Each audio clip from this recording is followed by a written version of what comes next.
कवीनामुपमश्रवस्तमम् ज्येष्ठराजम् ब्रह्मणस्पत नः शृण्वन्नोतिभिः सीदसादनम् ॐ श्री महागणाधिपतये नमः। ॐ श्री सरस्वत्यै नमः। ॐ श्री वेदपुरुषाय नमः। ॐ श्री दुर्गायै नमः। ॐ श्री गुरुभ्यो नमः। हरिः ॐ। अथ देव्या कवचम्। ॐ अस्य श्रीचण्डी कवचस्य ब्रह्मा ऋषिः अनुष्टुप् छन्दः चामुण्डा देवता अङ्गन्यासोक्तमातरो बीजम् नवार्णो मन्त्रः शक्तिः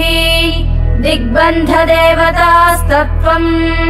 श्रीजगदम्बा प्रीत्यर्थे सप्तशती पाठाङ्गत्वेन पारायणे विनियोगः। ॐ नमश्चण्डिकायै।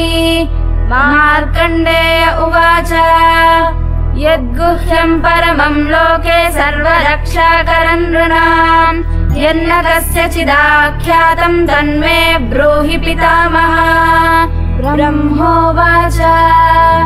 अस्ति गुह्यतमम् विप्र सर्वभूतोपकारकम् देव्यास्तु कवचम् पुण्यम् तच्छृणुष्व महामुने। प्रथमम् शैलपुत्री च द्वितीयम् ब्रह्मचारिणी तृतीयम् चन्द्रघण्टेति कूष्माण्डेति चतुर्थकम् पञ्चमम् स्कन्दमातेति षष्ठम् कात्यायनीति च सप्तमम् कालरात्रीति महागौरीति चाष्टमम् नवमम् सिद्धिदात्री च नवदुर्गा प्रकीर्तिताः। उक्तान्येतानि नामानि ब्रह्मणैव महात्मना अग्निना दह्यमानस्तु शत्रुमध्ये गतोरणे विषमे दुर्गमे चैव भयार्ताः शरणम् गताः न तेषाम् जायते किञ्चिदशुभम् रणसङ्कटे नापदम् तस्य पश्यामि शोकदुःखभयम् न हि यैस्तु भक्त्या स्मृता नूनम् तेषाम् वृद्धिः प्रजायते ये त्वाम् स्मरन्ति देवेशि रक्षसे तान्न संशयः। प्रेतसंस्थातु चामुण्डा वाराही महिषासना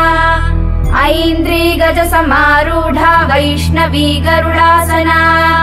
माहेश्वरी वृषारूढा कौमारी शिखिवाहना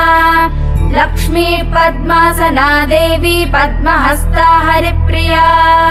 श्वेतरूपधरा देवी ईश्वरी वृषवाहना ब्राह्मी हंस समारूढा सर्वाभरणभूषिता इत्येता मातरः सर्वाः सर्वयोगसमन्विताः नानाभरणशोभाढ्या नानारत्नोपशोभिताः दृश्यन्ते रथमारूढा देव्यः क्रोधसमाकुलाः शङ्खम् चक्रम् गदाम् शक्तिम् हरम् च मुसलायुधम् खेटकम् तोमरम् चैव परशम् पाशमेव च कुन्तायुधम् त्रिशूलम् च शार्ङ्गमायुधमुत्तमम् दैत्यानाम् देहनाशाय भक्तानामभयाय च धारयन्त्यायुधानीत्थम् देवानाम् च हिताय वै नमस्तेऽस्तु महारौद्रे महाघोरपराक्रमे महाबले महोत्साहे महाभयविनाशिनी त्राहि माम् देवि दुष्प्रेक्षे शत्रूणाम् भयवर्धिनी प्राच्यान् रक्षतु मामैन्द्री आग्नेयामग्निदेवता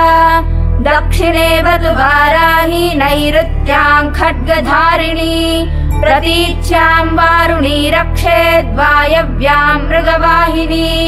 उदीच्याम् पातु कौमारी ऐशान्याम् शूलधारिणी ऊर्ध्वम् ब्रह्माणि मे रक्षेदधस्ताद्वैष्णवी तथा एवम् दश दिशो रक्षेत् चामुण्डा शववाहना जया मे चाग्रतः पातु विजया पातु पृष्ठतः अजिता वामपार्श्वे तु दक्षिणे चापराजिता शिखामुद्योतिनी रक्षे धूमामूर्ध्नि व्यवस्थिता मालाधरी ललाटे च भ्रुवौ रक्षेद्यशस्विनी त्रिनेत्रा च भ्रुवोर्मध्ये यमघण्टा च नासिके शङ्खिनी चक्षुषोर्मध्ये श्रोत्रयोर्द्वारवासिनी कपोलौ कालिका रक्षेत् कर्णमूले तु शाङ्करी नासिकायां सुगन्धा च उत्तरोष्ठे च चर्चिका अधरे चामृतकला जिह्वायां च सरस्वती दन्तान् रक्षतु कौमारी कण्ठदेशे तु चण्डिका घण्टिकां चित्रघण्टा च महामाया च तालुके कामाक्षी चिबुकं रक्षेद्वाचं मे सर्वमङ्गला ग्रीवायां भद्रकाली च पृष्ठवंशे धनुर्धरी नीलग्रीवा बहिः कण्ठे नलिकां नरकूबरी स्कन्धयोः खड्गिनी रक्षेद्बाहू मे वज्रधारिणी हस्तयोर्दण्डिनी रक्षेदम्बिका चाङ्गुलीषु च नखान् शूलेश्वरी रक्षेत् कुक्षौ रक्षेत् कुलेश्वरी स्तनौ रक्षेन्महादेवी मनःशोकविनाशिनी हृदये ललिता देवी उदरे शूलधारिणी नाभौ च कामिनी रक्षेत् गुह्यं गुह्येश्वरी तथा पूतना कामिका मेढ्रङ्गुदे महिषवाहिनी कट्यां भगवती रक्षेत् जानुनी विन्ध्यवासिनी जङ्घे महाबला रक्षेत् सर्वकामप्रदायिनी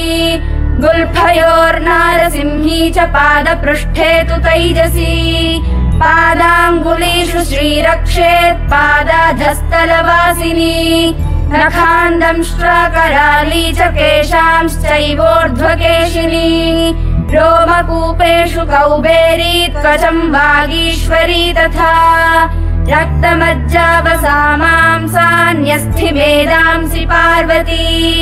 अन्त्राणि कालरात्रिश्च पित्तं च मुकुटेश्वरी पद्मावती पद्मकोशे कफे चूडामणिस्तथा ज्वालामुखी नखज्वालामभेद्या सर्वसन्धिषु शुक्रं ब्रह्माणि मे रक्षेत् छायां क्षत्रेश्वरी तथा अहङ्कारं मनोबुद्धिं रक्षेन्मे धर्मधारिणी प्राणापानौ तथा व्यानमुदानं च समानकम् वज्रहस्ता च मे रक्षेत् प्राणं कल्याणशोभना रसे रूपे च गन्धे च शब्दे स्पर्शे च योगिनी सत्त्वं रजस्तमश्चैव रक्षेन्नारायणी सदा आयु रक्षतु वाराही धर्मं रक्षतु वैष्णवी यशः कीर्तिं च लक्ष्मीं च धनं विद्यां च चक्रिणी गोत्रमिन्द्राणि मे रक्षेत् पशून् मे रक्ष चण्डिके पुत्रान् रक्षेन्महालक्ष्मीर्भार्यां रक्षतु भैरवी पन्थानं सुपथा रक्षेन्मार्गं क्षेमकरी तथा राजद्वारे महालक्ष्मीर्विजया सर्वतः स्थिता रक्षाहीनं तु यत्स्थानं वर्जितं कवचेन तु तत्सर्वं रक्ष मे देवि जयन्ती पापनाशिनी पदमेकं न गच्छेत्तु यदीच्छेत् शुभवात्मनः कवचेनावृतो नित्यं यत्र यत्रैव गच्छति तत्र तत्रार्थलाभश्च विजयः सार्वकामिकः यं चिन्तयते कामं तं प्राप्नोति निश्चितम् परमैश्वर्यमतुलं प्राप्स्यते भूतले पुमान् निर्भयो जायते मर्त्यः सङ्ग्रामेष्वपराजितः त्रैलोक्ये तु भवेत् पूज्यः कवचेनावृतः पुमान् इदं तु देव्या कवचं देवानामपि दुर्लभम् यः पठेत् प्रयतो नित्यं त्रिसन्ध्यं श्रद्धयान्वितः दैवी कला भवेत् तस्य त्रैलोक्येष्वपराजितः जीवेद्वर्षशतं साग्रमपमृत्युविवर्जितः नश्यन्ति व्याधयः सर्वे लूता विस्फोटकादयः स्थावरं जङ्गमं चैव कृत्रिमं चापि यद्विषम् अभिचाराणि सर्वाणि मन्त्रयन्त्राणि भूतले भूचराखेचराश्चैव जलजाश्चोपदेशिकाः सहजा कुलजा माला डाकिनी शाकिनी तथा अन्तरिक्षचरा घोरा डाकिन्यश्च महाबलाः ग्रहभूतपिशाचाश्च यक्षगन्धर्वराक्षसाः ब्रह्मराक्षसवेताला कूष्माण्डा भैरवादयः नश्यन्ति दर्शनात् तस्य कवचे हृदि संस्थिते मानोन्नतिर्भवेद्राज्ञस्तेजो वृद्धिकरम् परम् यशसा वर्धते सोऽपि कीर्तिमण्डित भूतले जपेत् सप्तशतीं चण्डीं कृत्वा तु कवचम् पुरा यावद्भूमण्डलम् धत्ते सशैलवनकाननम् तावत् तिष्ठति मेदिन्याम् सन्ततिः पुत्रपौत्रिकी देहान्ते परमं स्थानं यत्सुरैरपि दुर्लभम् प्राप्नोति पुरुषो नित्यम् महामाया प्रसादतः लभते परमं रूपं शिवेन सह मोदते। ॐ इति वाराह पुराणे हरिहर ब्रह्म विरचितं देव्या कवचं सम्पूर्णम्।